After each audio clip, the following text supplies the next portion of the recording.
یەکەمین ئیڤنتی پرۆژەی کارسازی خوێندکارانی قۆناغی چوارەمی بەشی بازرگانی نێودەوڵەتی لە زانکۆی هەڵەبجە بەڕێوە دەچێت. جا من ئێستا لە خوێندکاران ئەپرسم زانم کارسازی وە پرۆژەی کارسازیەوان چییە و بینەرە.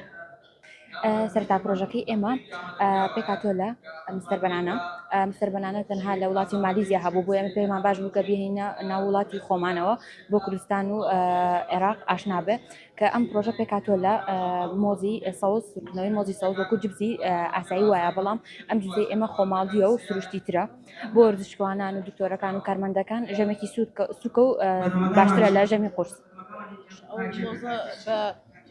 یعنی هەر لە پەلکەولەیەکەنەوە بە سەوزی چۆن ینی کاری تێ ناکەن یانەر ئەوەیە ئەمە ئەلوەکان ئەم ئیشەمان بۆ ئەوکەن درەبەستمان لەگەڵ ئەوانە ئەکەین بۆی کە ئەوانی سودمەند بن. ئێمە لە دەروی وڵاتی خۆمان نایێنین بۆ ناوخۆی یێنین و سودمەند دەبن. بەڵێ ئەبێ سەوز بێ مەجلیسەرێکی ئەوەی سەوز بێت.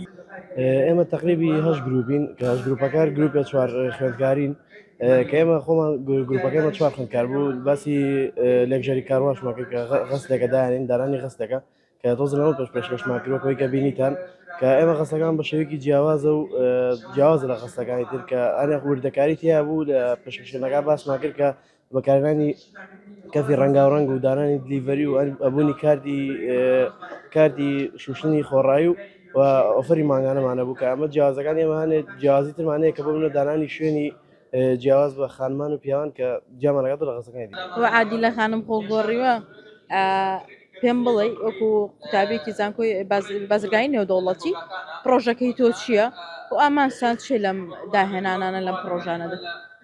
سڵاو سرەتا بەخێر بێن. پرۆژەکەی ئێمە بە ناوی تابلۆکانی ودایە کە بریتی دەبێت لە زیندوکردنەوەی کللتوری هوەری و بایەخدان بۆ کەلێن هوەریانەی کە لەمەوە پێش پڕ نەکراونەتەوە و کارێکی زۆر جوان دەبێت بۆ وێناکردنی سەرجەم ئەو کارە سات و چیرۆکانەی کە لە 16/1970 ڕۆیانداوە.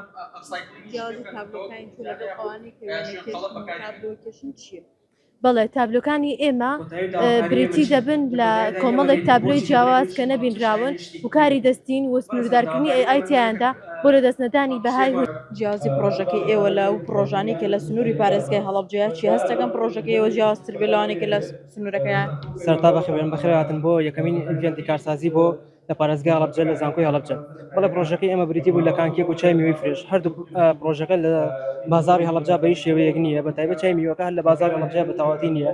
ئێمە ئەم بیرۆکەیان پرۆژەیەمان لە چەند ڕووداوێکەوە بۆ هاتووە کە تێکەڵبوونی ئەم ڕووداوانە وای کرد کە ئێمە پرۆژەیەکمان هەبێت بیل لەو کوێنەکەم پرۆژە گەشە پێ بدەین بە یارمەتی مامۆستاکەمان دکتۆر ئاکۆ ئیتر قۆناغ بە قۆناغ لەگەڵ ئەم پرۆژەیە هاتین تا گەیشتینێتە ئەم ئیڤێنتە بۆی پرۆژەکە پێشکەوت بە ئامادەبوانە بەڕێزانە بکەین و سوودێ بە پارێزگای هەڵەبجە بگەینی.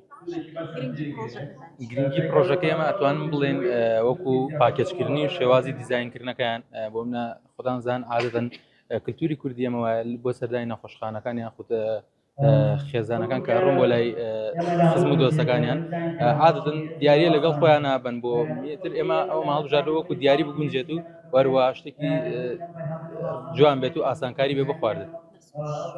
ئێمە ئەم ساڵ هەساین بە ئەنجامدانی یەکەمین ئیڤێنتی کارسازی بۆ خوێندکارەکانمان کە ئێمە هەوڵ ئەین خوێندکارەکانمان بە بازاری کارەوە بەوەستینەوە تەنها بڕوانامەیەک نەبێت و بچنە ماڵەوە دواتر نەتوانن کاریان دەستکەوێت، بەڵکو ئێمە بیرمان لەوە کردەوە خوێندکار پێشەوەی زانکۆ تەواو بکات بێتە خاوەنی پرۆژەی تایبەتی خۆی. لە ئێستای ئەمڕۆ هەشت لە پرۆژەکانیان لە کوی هەشت لە پرۆژەکانیان پێشکەش ئەکەن کە پرۆژی بچووک و مامناوەندن. ئەم پرۆژانە لە بریتین لە پرۆژەکانی پیشسازی خزمەتگوزاری وەژینگەی کە ئەتوان هەلێکی باشی دەرفەتی کار بۆ گەنجەکانمان بڕەخسێنن و هەم ئەم گەنجانە بکەونە سەرکار و هەڵی کار بۆ گەنجانش بڕەخسێنن کە کاریان نییە و حەزیان لەو بابەتانە.